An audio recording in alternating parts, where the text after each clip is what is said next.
Selamat beraktivitas dan semoga semuanya dalam keadaan sehat walafiat. Semoga dapat terhibur. Terima kasih. Sebelumnya kami mengingatkan untuk mendengarkan episode sebelumnya agar dapat lebih memahami alur ceritanya. Keduanya berada pada tahap akhir formasi inti, namun terdapat perbedaan kekuatan yang begitu besar. Qiu Shiping tersenyum pahit di dalam hatinya. Dia merasa bahwa satu-satunya alasan Wang Lin lebih kuat adalah karena Wang Lin memiliki harta yang memungkinkannya meningkatkan kekuatan serangannya. Ketika dia mendengar pertanyaan Wang Lin, dia segera berkata, "Ingat, ini cerita yang sangat panjang. Bagaimana kalau kita duduk dan membiarkan aku menceritakannya kepadamu?" Wang Lin memandangnya dan sedikit mengangguk. Qiu Shiping segera terbang menuju gunung dengan kabut hitam yang muncul di bawah kakinya dan dengan cepat membawanya ke pavilion di puncak gunung. Setelah Qiu Shiping pergi, Wang Lin dengan lembut menggerakkan tubuhnya dan dia tiba di pavilion juga. Meskipun dia pergi setelah Qiu Shiping, namun dia tiba di waktu yang sama. Ekspresi Qiu Shiping tetap tenang, tetapi hatinya terkejut dan pupil matanya menyusut. Tetapi dia dengan cepat bersikap tampak normal. Dia tahu bahwa ini pasti peringatan dari Wang Lin untuk memperingatkannya bahwa meskipun dia mencoba beberapa trik untuk melarikan diri, dia tidak akan bisa lolos. Sebenarnya ini adalah niat Wang Lin juga. Qiu Shiping sekarang mendapat perhatian penuh. Faktanya, apapun yang berhubungan dengan membantunya membentuk Nesen Sol akan menarik minatnya.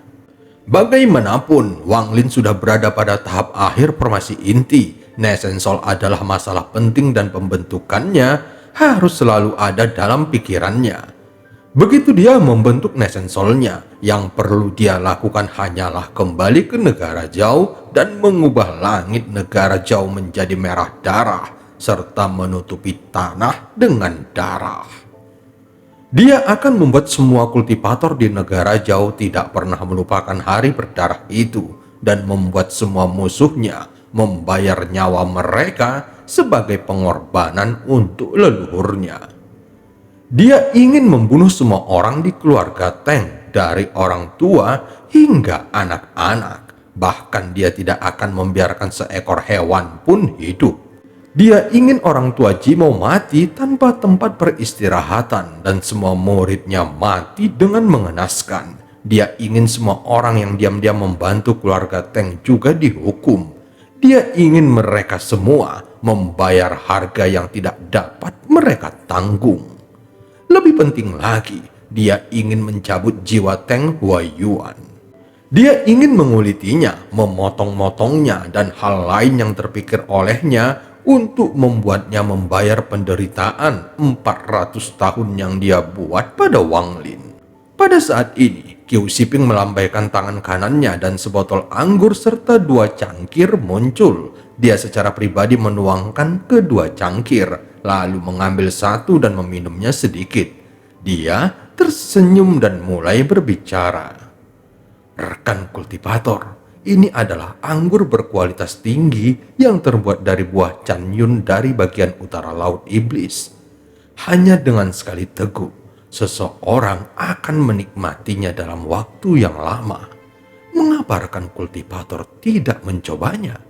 Wang Lin tidak mendesak pihak lain untuk menjawab pertanyaannya. Dia segera mengambil cangkir itu dan memeriksanya dengan cermat, seolah-olah ada sesuatu yang sangat menarik tentang anggur itu.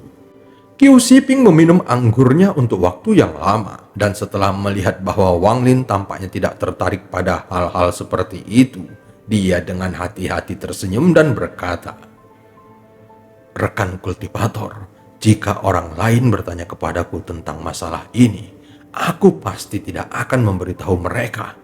Tetapi kamu berbeda. Baik kamu dan aku sudah berada pada tahap akhir formasi inti, dan kita berdua memiliki keinginan untuk mencapai tahap Nesen Sol yang lebih tinggi. Adapun masalah jiwa baru lahir yang terjebak Guisi, salah satunya adalah guruku. Setelah mengatakannya, pandangan Qiu Shiping tertuju pada Wang Lin. Sementara itu, Wang Lin melihat cangkir itu lagi sebelum meletakkannya dan dengan lembut berkata, "Kamu menjebak gurumu. Itu bukan masalah besar. Aku juga pernah melakukannya." Qiu Shiping tertawa saat mendengarnya. Bukan untuk merahasiakan hal ini dari sesama kultivator, tetapi dia tidak memiliki niat baik ketika menerimaku sebagai muridnya.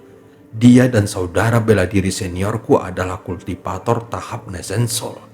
Saat mereka berdua melakukan pelatihan tertutup, aku diam-diam menyabotase mereka. Kalau dipikir-pikir sekarang, mereka telah berada di Kuisi selama 30 tahun. Berdasarkan perhitunganku, keduanya seharusnya hampir diambil alih oleh iblis, yang berarti ini adalah waktu yang tepat untuk mengambil jiwa baru lahir mereka. Dengan satu untuk kita masing-masing, maka peluang kita untuk menembus Nesensol akan sangat meningkat. Wang Lin mengangkat alisnya saat mendengar kata-katanya. Dia mulai merenung sejenak lalu perlahan berkata, "Aku tidak mengerti apa hubungannya dengan mengetahui pembatasan kuno." Qiu Shiping tersenyum masam mendengarnya, lalu dia meminum sisa anggurnya dan berkata, "Tempat guruku melakukan pelatihan tertutup adalah gua kultivasi kuno. Dia secara tidak sengaja menemukannya dan menjadikannya miliknya. Aku dapat menyabotase mereka selama pelatihan pintu tertutup ini karena aku telah mempersiapkannya selama bertahun-tahun. Aku telah menghabiskan waktu bertahun-tahun mempelajari batasan kuno di dalam gua. Tetapi setelah gua ditutup, membukanya kembali sangat merepotkan. Aku tidak menyangka bahwa pembatasan yang dipicu oleh iblis akan menyebabkan pembatasan lain terpicu. Itulah yang membuat hampir mustahil untuk masuk ke dalam gua saat ini." Saat mendengar penjelasannya, Wang Lin sedikit mengerinyit dan mulai merenung. Qiu Shiping segera menampar tas penyimpanannya dengan tangan kanannya dan mengeluarkan beberapa potong batu giok dan meletakkannya di atas meja. "Ini adalah beberapa simbol pembatasan yang kusalin dari dalam goa. Dengan pengetahuanmu tentang pembatasan kuno, kamu seharusnya bisa mengetahui apakah itu palsu atau tidak." Setelah mendengar itu, Wang Lin mengambil sepotong batu giok dan memindainya dengan kekuatan jiwanya. Setelah beberapa saat, dia meletakkannya dan mengambil sepotong batu giok lainnya. Beberapa saat kemudian, semua potongan batu giok dipindai olehnya. Simbol di dalam batu giok itu untuk pembatasan perlindungan. Itu harus menjadi batasan yang digunakan untuk menjaga suatu lokasi. Rekan kultivator, bagaimana menurutmu? Wang Lin merenung dalam waktu lama dan mengangkat kepalanya. Dia memandang Qiu Shiping dan bertanya, "Di tingkat kultivasi apa kedua kultivator Nesensol itu?" Mendengar pertanyaannya, Qiu Shiping buru-buru menjawabnya. "Guruku berada pada tahap awal Nesensol, sedangkan kakak bela diri seniorku baru saja membentuk intinya. Jika rekan kultivator dapat membuka goa, maka jiwa baru lahir guruku adalah milikmu." Wang Lin merenung lebih lama lagi dan berkata, "Aku tidak bisa memutuskan masalah ini dengan cepat. Aku akan memikirkannya selama beberapa hari, lalu mengambil keputusan." Qiu Shiping tidak keberatan saat mendengarnya. Dia hanya menganggukkan kepalanya dan berkata, "Itu bisa dimengerti. Aku juga perlu beberapa hari untuk menyiapkan beberapa harta ajaib. Karena kamu dan aku telah berubah dari musuh menjadi teman, aku ingin meminta maaf sekali lagi atas semua kesalahpahaman yang terjadi sebelumnya." Setelah mengatakannya, dia berdiri dan mundur beberapa langkah, lalu membungkuk ke arah Wang Lin. Ekspresi Wang Lin tetap sama, tetapi dia sudah waspada. Setelah mengatakannya, dia berdiri dan mundur beberapa langkah, lalu membungkuk ke arah Wang Lin. Ekspresi Wang Lin tetap sama, tetapi dia sudah berjaga-jaga. Tindakan Qiu Shiping menunjukkan bahwa dia bisa membiarkan masa lalu cepat berlalu. Tetapi dengan kepribadian Wang Lin sekarang, tidak mungkin dia tertipu oleh tindakan yang seperti ini. Dia segera berdiri, menggenggam tangannya dan berkata, "Rekan kultivator, karena ini masalahnya, mari kita bertemu kembali di sini dalam waktu 7 hari. Aku akan pergi." Qiu Shiping tersenyum mendengarnya. Dia juga segera mengangguk dan menggenggam tangannya. Tubuh Wang Lin segera berubah menjadi pelangi dan menghilang. Setelah Wang Lin pergi, senyuman di wajah Qiu Shiping langsung menghilang. Tanpa ada pandangan dingin melintas di matanya, dia berkedip beberapa kali, lalu bergerak ke arah yang berlawanan dengan Wang Lin. Namun yang tidak dia sadari adalah adanya makhluk transparan yang melihat ekspresinya dengan jelas dan diam-diam mengikutinya setelah dia pergi. Tidak lama kemudian, Wang Lin kembali ke kota Qilin. Melalui iblis Suli Guo, dia bisa memantau Qiu Shiping dari dekat.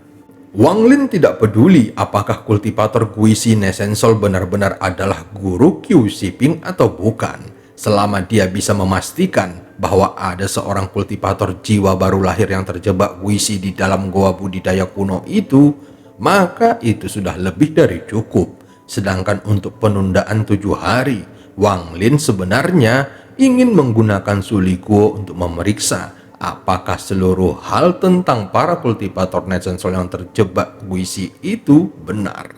Setelah kembali ke goa di kota Qilin, Wang Lin segera duduk bersila. Dia menyentuh tasnya dan 2 benda muncul di tangannya. Salah satunya adalah tas penyimpanan Yunfei dan yang lainnya adalah tungku pil misterius. Wang Lin mengamati tas berisi barang itu dengan kekuatan jiwanya dan menemukan bahwa tas itu berisi banyak sampah. Setelah satu pemindaian, dia mengabaikannya dan mengeluarkan beberapa batu giok lalu memeriksanya satu persatu. Setelah memeriksanya sebentar, ekspresi Wang Lin sedikit berubah. Batu giok ini menjelaskan serangkaian resep dan prosedur alkimia. Bersama-sama, mereka membentuk pengetahuan seorang ahli alkimia. Ketika dia mengeluarkan sepotong batu giok putih dan mencoba memindainya dengan kekuatan jiwanya, dia langsung tercengang. Ada pembatasan yang ditempatkan pada batu giok yang mencegah orang memeriksa apa yang ada di dalamnya.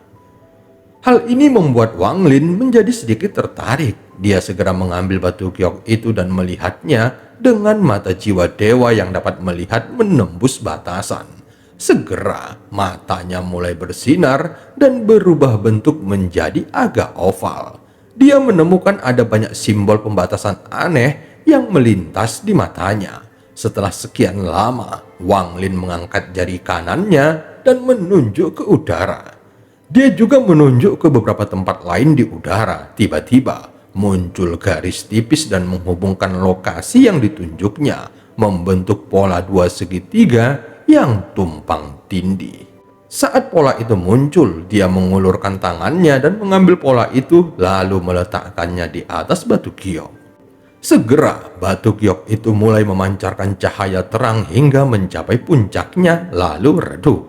Batu giok itu sekarang telah berubah dari batu giok putih menjadi batu giok hitam. Wang Lin memindai batu giok itu lagi. Kali ini dia bisa dengan mudah melihat apa yang ada di dalamnya. Setelah melihatnya sebentar, dia mencibir di dalam hatinya. Tampaknya Yunfei ini benar-benar pantas mati. Sebelumnya, saat pertama kali bertemu Wang Lin, dia mencoba menukar obat tradisional yang terkandung di dalamnya untuk hidupnya. Meskipun beberapa pil menggodanya, namun itu bukanlah masalah besar. Jika itu terjadi sebelum dia menerima warisan, maka dia mungkin telah mencoba membuatnya. Tetapi setelah menerima warisan dengan ramuan yang dibutuhkan, dia akan mencapai hasil yang sama dengan meminumnya secara langsung. Tetapi sekarang setelah dia melihat batu gioknya, dia tahu bahwa meskipun bahan untuk resepnya sama, namun perbandingannya sedikit berbeda. Tentu saja, perubahan kecil ini dapat menentukan hidup dan mati orang yang meminum pil tersebut. Selain itu, di dalam batu giok asli, selain resep pil, terdapat deskripsi pilnya. Dan dengan itu, Wang Lin menyadari bahwa ada perbedaan yang signifikan antara membuat pil dan mengkonsumsi bahannya secara langsung. Alkimia ini menggunakan efek material yang berbeda dan menggabungkannya untuk menimbulkan efek berbeda. Tidak aneh jika Wang Lin tidak mengetahui semua ini. Para dewa kuno jarang membuat pil, dan kalaupun mereka membuat pil, yang mereka lakukan hanyalah menumbuk semua bahan untuk ditelan. Dan semua pengalaman sebelumnya hampir tidak ada hubungannya dengan alkimia. Hanya dengan Limuan dia pernah berbicara tentang alkimia. Tetapi Wang Lin saat itu fokus pada pembentukan intinya, jadi dia tidak banyak bertanya tentang hal itu. Dia segera menyimpan batu giok itu seperti harta karun dan telah memutuskan bahwa dia harus menguasai alkimia ini. Dia menarik nafasnya dalam-dalam dan melihat ke tungku pil. Dia segera mengeluarkan tas penyimpanannya dan mencoba memasukkannya ke dalamnya. Tetapi dia menemukan bahwa apapun yang terjadi, dia tidak dapat menempatkan tungku pil di dalamnya. Sehingga hal ini sangat meningkatkan minat Wang Lin. Wang Lin tidak bertindak gegabah. Dia segera membanting tas penyimpanannya yang lain dan sebuah bendera putih kecil muncul. Setelah mengeluarkan benderanya dan dia mulai memperbaikinya sambil mengawasi Qiu Shiping melalui Suli Guo. Tampaknya Suli Guo saat ini sangat bersemangat. Dia merasa tempatnya di hati tuannya jauh di atas nomor 2 dan hal ini membuatnya sangat bangga. Harus dikatakan bahwa kemunculan iblis kedua membuatnya merasa sangat khawatir. Namun karena dia yang pertama mengikuti Wang Lin, dia merasa tidak boleh kalah dengan nomor 2. Kalau tidak, dia akan sangat khawatir ketika suatu hari ada nomor 3 dan seterusnya yang muncul lalu mengalahkannya. Itu akan membuatnya merasa hidup lebih buruk daripada kematian. Suli Guo diam-diam memutuskan pada dirinya sendiri bahwa dia tidak akan membiarkan hal itu terjadi. Dia masih nomor 1 dan harus mempertahankan posisinya saat ini. Dengan mengingat hal itu, Suli Guo menjadi jauh lebih patuh dan bekerja keras untuk menyelesaikan apapun yang diminta Wang Lin. Diam-diam, dia juga telah menyingkirkan sifat malasnya dan menjadi lebih rajin bekerja. Dia juga tidak pilih-pilih makanannya lagi. Selama itu adalah jiwa, dia akan buru-buru menelannya. Sementara itu, setiap kali tangkapan, bagian yang harus diserahkan kepada Wang Lin membuatnya tetap ingin menggila, seolah-olah setiap porsi sedang menggali sebagian dagingnya. Tetapi secara keseluruhan, dibandingkan sebelumnya, dia menjadi lebih patuh. Dia sekarang mengikuti di belakang Qiu Shiping. Tidak peduli seberapa cepat Qiu Shiping terbang, dia dapat dengan mudah mengikutinya. Saat dia mengikuti Qiu Shiping, dia masih menikmati rasa orang berpakaian hitam itu. Qiu Shiping berada pada tahap akhir formasi inti. Butuh banyak usaha baginya untuk akhirnya memakan jiwa orang itu. Adapun intinya, karena Tuan tidak memintanya, dia diam-diam akan memakannya. Dia menatap Qiu Shiping yang ada di hadapannya dengan dingin dan sedikit pemikiran serakah mulai terbentuk di benaknya. Kalau saja Master bisa mengalahkan kultivator formasi inti tahap akhir ini dan menghadiahkannya kepadanya, itu akan menjadi sempurna. Menurutnya, orang ini sangat licik. Dia hampir tidak pernah bergerak dalam garis lurus, tetapi membuat banyak tikungan dan belokan, serta terus-menerus berbalik untuk memeriksa di belakangnya. Jadi, tidak sulit bagi Suli Guo untuk mengikutinya. Suli Guo dengan santai mengikuti di belakangnya sambil berpikir. Sebelumnya, aku tidak tahu bahwa terbang bisa memiliki begitu banyak metode dan trik. Di masa depan, ketika aku berkompetisi dengan nomor 2, aku akan mencoba menggunakannya. Tepat pada saat itu, Qiu Shiping tiba-tiba melambat dan mendarat di tanah. Qiu Shiping melihat ke sekeliling. Selain kabut alami yang ada di lautan iblis, tidak ada hal lain di sekitarnya. Setelah Qiu Shiping mendarat, dia segera mencibir. Rekan kultivator, kamu sudah lama bersembunyi. Sebaiknya keluarlah. Iblis Suliguo tercengang. Dia saat ini berdiri di belakang Qiu Shiping dan terkejut dengan teriakannya. Dia pikir itu buruk jika dia menemukannya. Dia hendak mundur ketika dia tiba-tiba berhenti karena Qiu Shiping berbalik dan menatap ke arahnya. Wajah Suliguo menjadi galak. Jika dia bertarung dengan Qiu Shiping dan memakan intinya, maka dia akan menjadi lebih kuat. Bahkan jika tuannya bertanya, dia dapat mengatakan bahwa Qiu Shiping lah yang menyerangnya lebih dulu, sehingga dia harus melahapnya. Dia hendak bergerak ketika dia tiba-tiba berhenti lagi karena Qiu Shiping berbalik ke arah lain dan berteriak lagi. "Rekan kultivator, jika kamu tidak menunjukkan dirimu sekarang, aku akan mengambil tindakan." Dan cerita pun berakhir. Sampai ketemu di part selanjutnya.